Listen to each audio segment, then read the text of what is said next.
Hello and welcome to Bears Talk, presented by J. Brown Realtors on this Thursday, January 25th. And we start off the show, as always, with our head men's basketball coach in Everick, Sullivan. Coach, thank you so much for having us on the show. Thank you.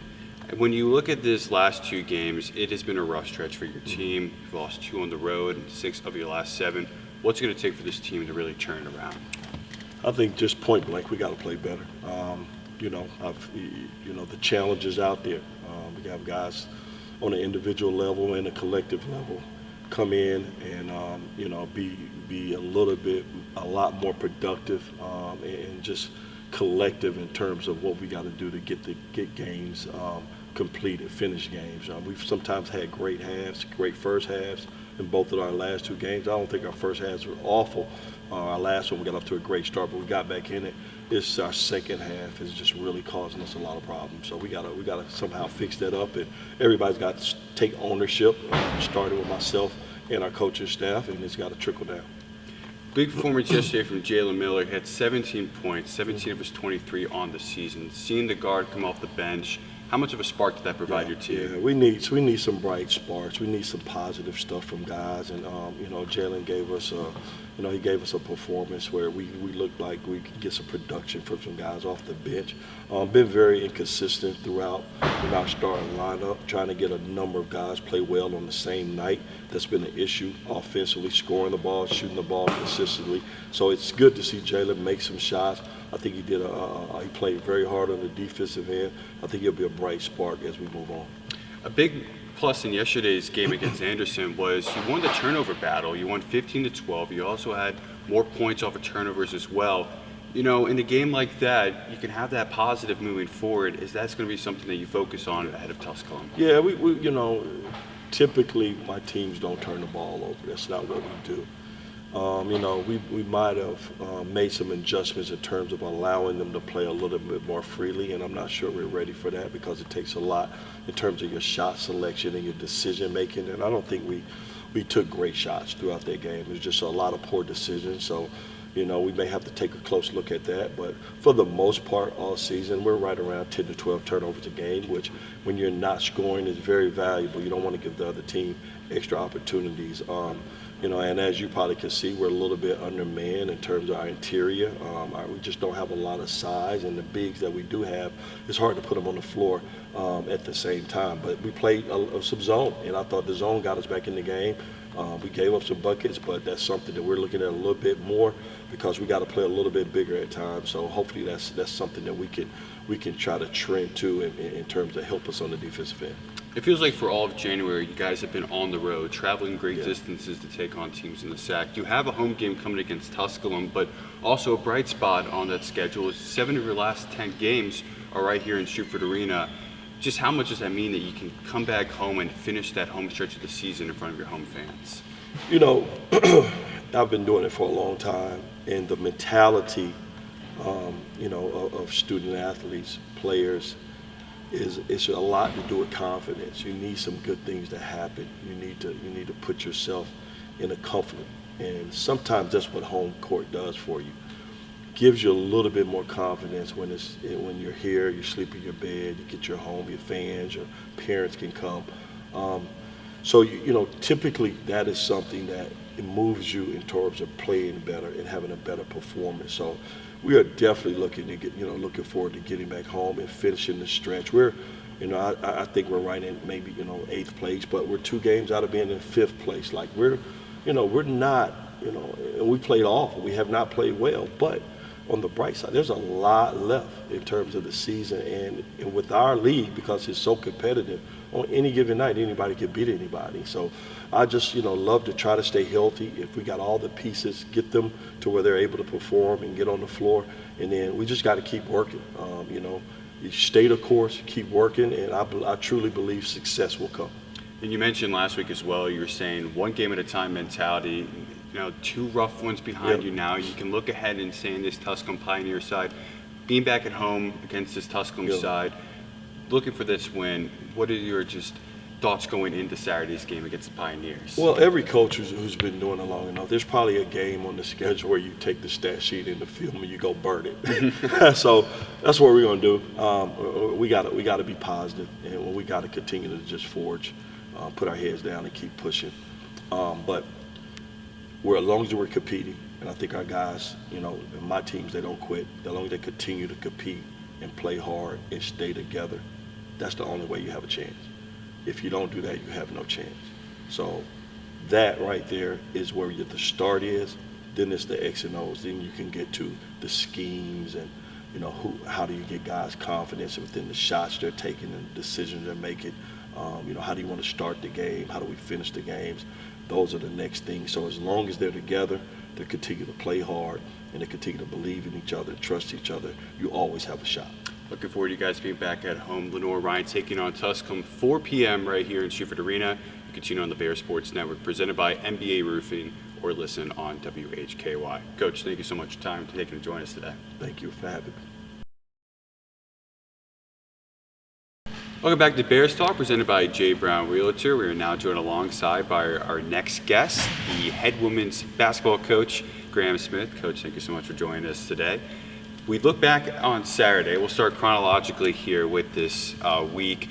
And Lincoln Memorial, go on the road to Harrogate, Tennessee, take down a top 25 team. What did that result mean for the squad? I think it was a great win for us. Obviously, anytime you go on the road and get a win against a top 25 opponent, that's special. And I think it was just a testament to our ladies in being locked in, being focused, and ready to attack the task at hand.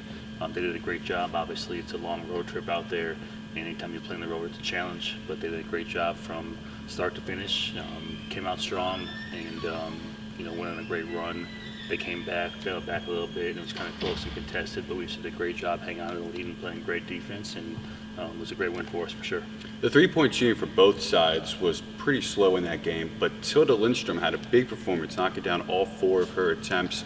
What does her play on the offense do to really help spread out this offense? Yeah, just having Tilda, I think when she's hitting threes, she is really the X factor for us. She's leading us right now in three-point percentage as far as knocking down threes, and made the most of the team this year. And anytime that she can get hot, it just opens up the floor for everyone else. So it takes the pressure off of everyone else as far as being able to create tag gaps and then kick it out to her. And she's a confident shooter. When she's hitting, she's hitting. So we need her to be consistent and knock down threes for us to keep the defense honest. And if she does that, we're going to be in great shape moving forward. Moving on to the next game against Anderson yesterday, tough second half. You guys came out and played a great first half of basketball, had a 9-point lead. What exactly in that second half do you look at and look at that film and say, we need to clean up that kind of style? Yeah, you can look at a lot of things. I think, the first half we were rolling.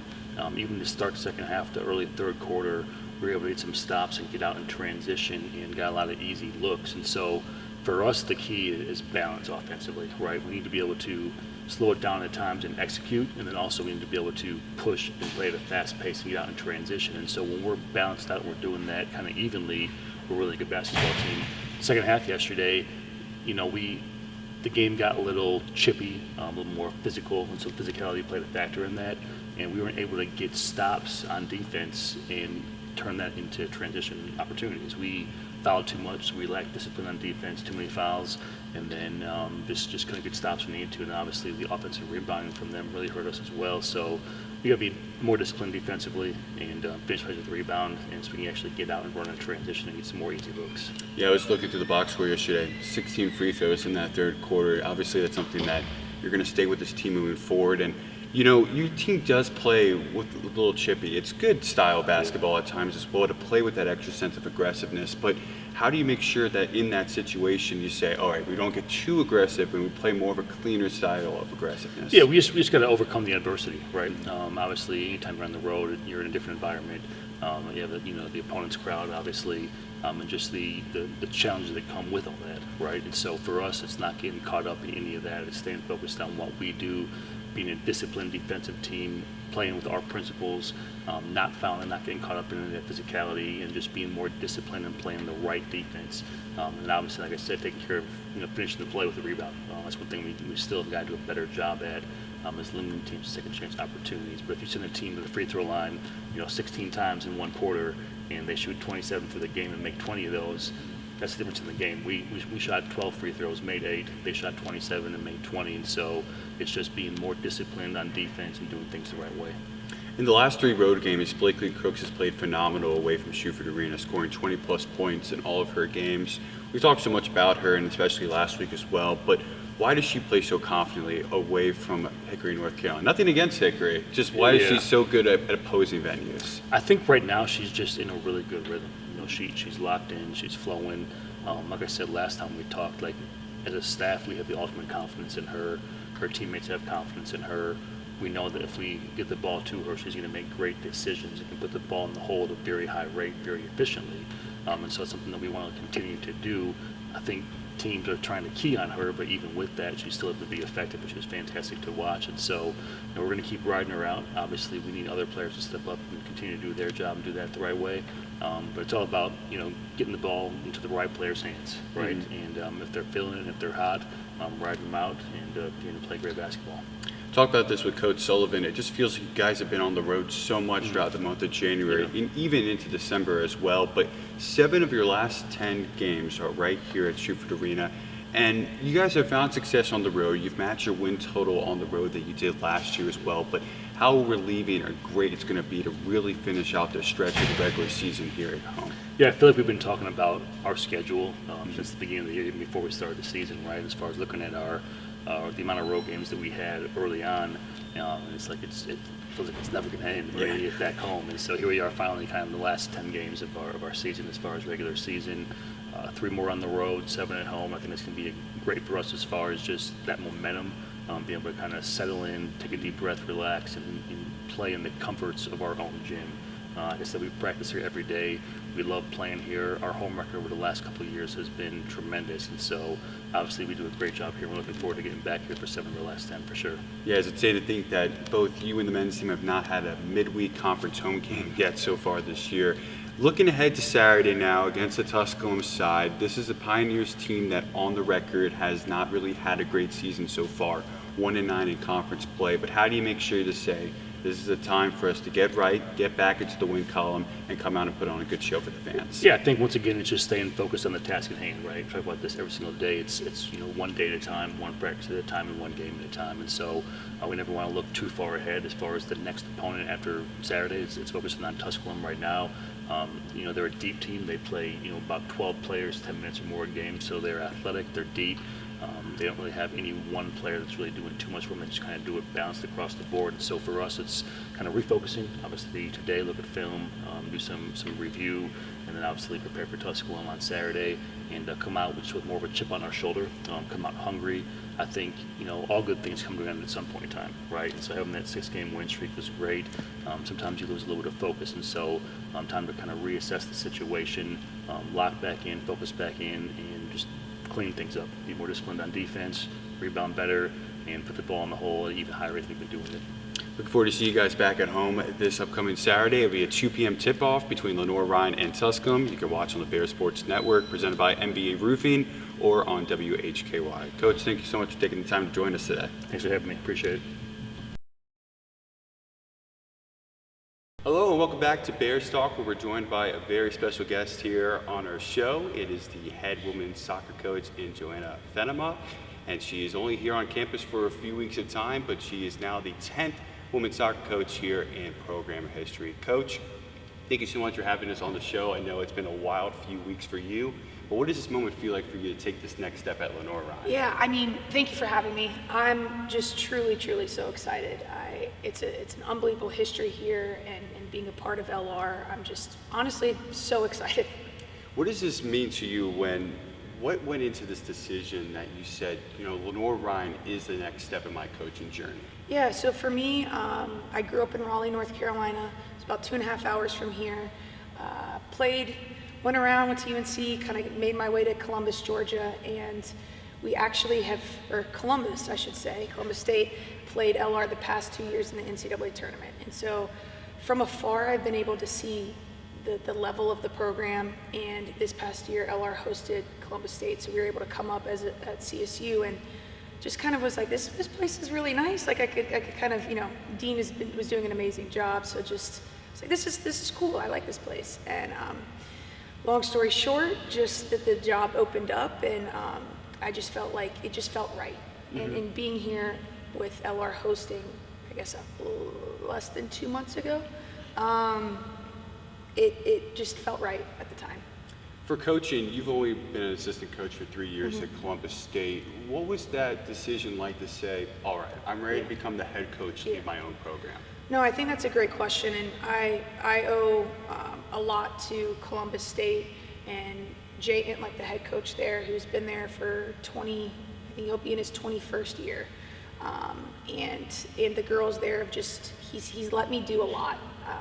I did a lot as an assistant. I ran a lot of sessions. I was prepped and ready to become a head coach, and it's all due to him and the girls at Columbus State, and just really ready to now tackle with my own program, be able to implement everything that I've learned through not only Columbus State, but UNC, my experiences playing in the NWSL, and some of my youth national team experiences. So just really trying to look to compile all and everything I've been through and really now apply it in a program. You mentioned North Carolina. You've won at Division I the ACC championship, but you also mentioned your time with the United States national teams, winning on the global stage. As a player, having those victories and those experiences, how do you believe that's going to translate to your time here at Hickory to bring that success? Yeah, no, absolutely. I think number one is the standard. I think having the highest possible standard is, in my book, the way to go. Drawing on everything that I've been through, I've had injuries, I've been cut from teams, I've also started, I've lived in the shoes of these student athletes, on the good side, the bad side, the injured side, all of the sides. And so just really wanting to be there for the girls as student athletes and really helping them become young women, and once they leave the women's soccer program and here at LR, just really wanting to make sure that they're comfortable and they have a grasp on what it is to be an adult in this world. You mentioned that Columbus State and Lenoir-Rhyne have a brewing rivalry. They face each other against 2 times. So we've seen the kind of style and team that you've come from, but approaching here in 2024, for the LR fans and the community, what can they expect from the philosophy and what style you're going to bring to the pitch? Yeah, absolutely. I think first and foremost is respecting that I'm coming into a program that is successful from Gary and Dean, and understanding that I don't need to completely rewrite the script. So I'm looking to continue the legacy that they've set, as well as add my little bit of psycho in there, add my energy, add my grit, and add the things that I believe I can help use to elevate this program, but elevate a program that's already at a very, very high level. So you become the 10th head coach here in women's soccer program history. The LR fans, Hickory community have backed this women's soccer program now.